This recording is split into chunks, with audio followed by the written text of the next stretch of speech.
И в завершении выпуска ансамбль «Тезки». Впервые на сцене Дома культуры «Алмаз» в Мирнинском районе прошел совместный концерт одноименных коллективов «Люба». Артисты из Мирного и Ленска исполнили исторические, плясовые, шуточные и современные казачьи песни. Подробности в сюжете Елизаветы Кочетовой.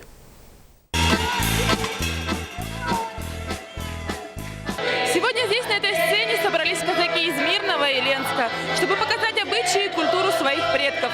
Сохранение традиций и любовь к песне объединяет города.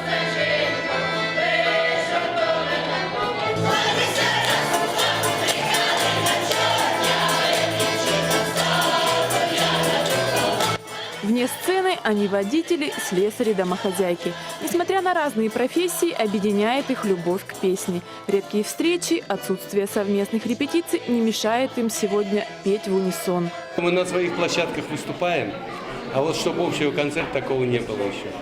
И по нашей инициативе, можно так сказать, мы все-таки решили объединиться и показать мирнинцам вот это вот творчество казаков.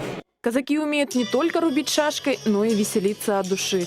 Ручная пила, ложки, стиральная доска в умелых руках донской казачки превращаются в музыкальные инструменты.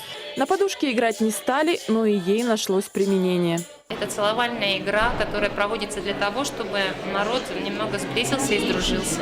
Для того, чтобы послушать казачьи песни и познакомиться с традициями народа Кубани, некоторые зрители специально приехали в Мирный.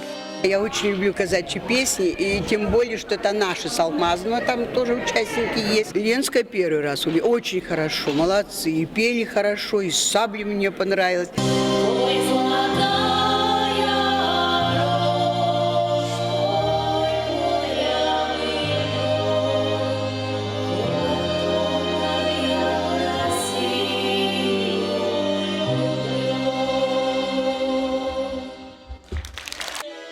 Атаманы «Тезки» и «Тезки» ансамбли надеются, что еще раз порадуют зрителей совместным творчеством. И на сцене снова зазвучит звонкая казачья песня.